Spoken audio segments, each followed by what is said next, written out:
졸업 요건 중 하나인 핵심 교양은 수강 신청이 어려워 매 학기 학우들의 불만을 사고 있지만 학교 측은 마땅한 대책이 없다는 대답만 되풀이하고 있습니다. 올해부터 전면 도입된 블랙보드 사용이 교수진과 학생들에게 혼란을 주고 있습니다.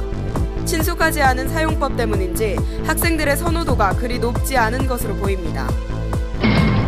예년과 마찬가지로 각 단과대마다 사발식을 시행하고 있습니다. 우리 학교의 뿌리 깊은 전통이지만 의미를 제대로 알고 자율적으로 시행해야 한다는 지적이 나오고 있습니다. 학우 여러분 안녕하십니까? 3월 셋째 주 KUTV 뉴스입니다. 이번 주는 학교 시스템의 문제점에 관한 소식들을 준비했습니다. 첫 번째 소식입니다. 수강 신청 정정 기간이 모두 끝났는데요. 핵심 교양 수강 신청에는 성공하셨습니까? 졸업에 반드시 필요한 핵심 교양의 숫자가 학생 수에 비해 턱없이 부족해 많은 학우들이 불편함을 겪고 있습니다. 차정은 기자가 취재했습니다. 본교 3학년에 재학 중인 송모양은 이번 학기에도 핵심 교양 수강 신청에 실패했습니다. 핵심 교양 추가 신청서를 받기 위해 교양교육실에 찾아갔지만 송모양에게 돌아온 답변은 부정적이었습니다. 근데 이제 더 학교 추가 신청서를 안 받는다고 하시더라고요. 또 왜 안 받으냐고 물어봤더니 학교 추가 신청서를 받으러 오는 사람이 너무 많아서 더 이상 그걸 안 받는다고 하시더라고요. 핵심 교양은 학부생의 필수 졸업 요건입니다. 기준은 단과대마다 다르지만 6개의 서로 다른 분야의 핵심 교양을 평균적으로 3개 이상 수강해야 합니다. 그러나 핵심 교양 과목이 들어야 하는 학생에 비해 턱없이 부족한 것이 문제입니다. 이에 작년 총학생회 후보들의 공약에까지 핵심 교양 문제가 등장했었습니다. 일단 가장 큰 이유는 그 취지에 맞지 않게 운영되고 있다는 점이었고요. 두 번째로는 수요에 비해서 현저히 적은 강의 수로 인해서 학생들이 제때 신청을 못하고 수강 신청이 어려움을 겪고 있다는 점, 그리고 학생들의 수업 선택권을 제한하고 있다는 점. 이러한 상황 속에서 학생들이 기댈 수 있는 유일한 창구가 핵심 교양 추가 신청이었습니다.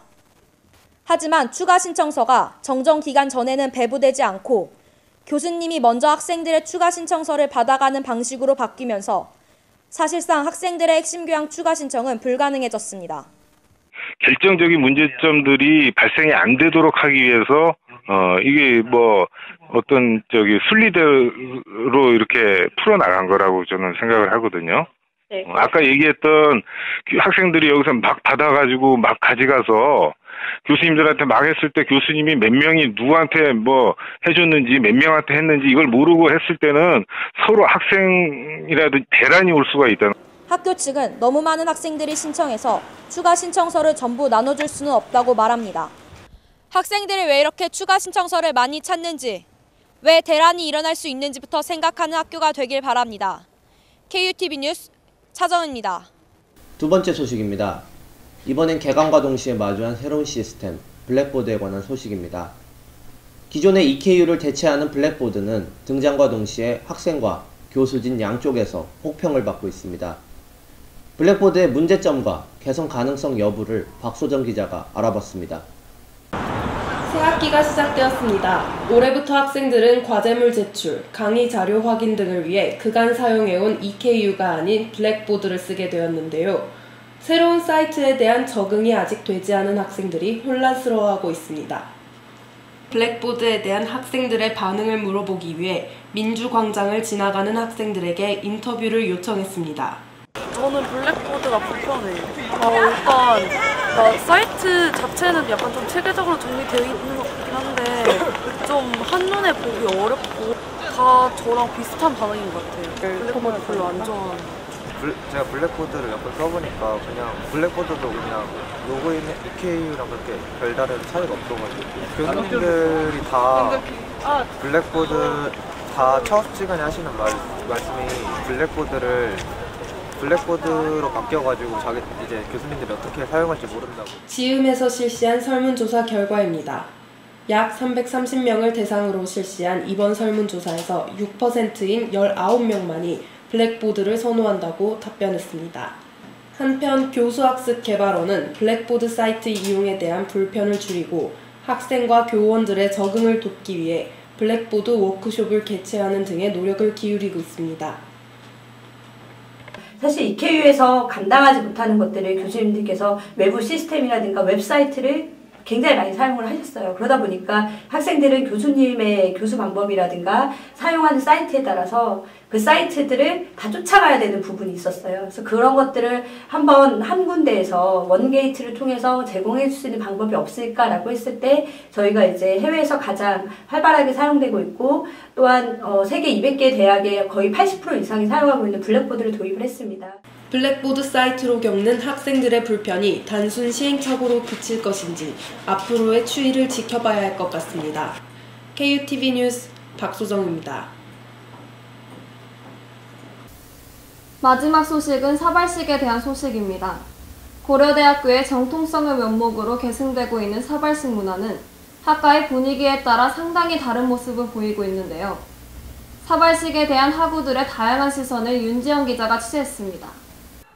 고려대학교 신입생이라면 누구나 치러야 할 관문인 사발식. 일제의 잔재를 토해낸다는 의미에서 시작된 사발식은 그 정신을 기리기 위해 매년 시행하고 있습니다.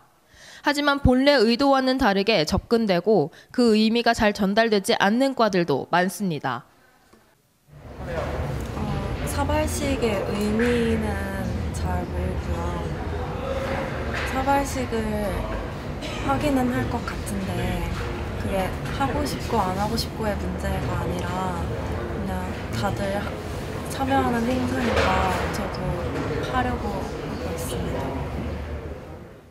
이번 연도 입학생인 1호 학번을 대상으로 사발식에 대한 의견을 물어본 결과 10명 중 3명꼴로 사발식을 참여할 의향은 없지만 참여할 것이라고 답했습니다. 우리가 사발식 하면은 고려대학교의 전통적인 통관 의례처럼 생각되고 있는데 우리가 전통을 중시하는 것도 좋긴 하지만 좋은 전통은 계속 발전시켜서 이어가고 우리가 부정적인 전통을 조금 다르게 생각해서 가는 게 좋을 것 같아서 그것이 너무나 가학적이고 어떻게 보면 저학년들에게 조금 부정적인 인식을 주고 그걸로 인해서 참여도가 떨어지는 것 같아요. 식품자원 경제학과의 사발식 풍경은 작년과 비교해보면 사뭇 달라졌습니다.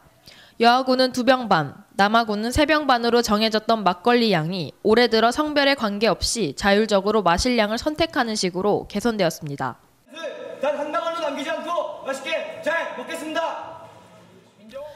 본래 취지와는 다르게 두렵게 다가왔던 사발식이 이제는 새내기들에게 강압적이기보다 자율적 선택권을 존중하는 의미 있는 행사로 자리 잡길 기원합니다. KUTV 뉴스 윤지원입니다.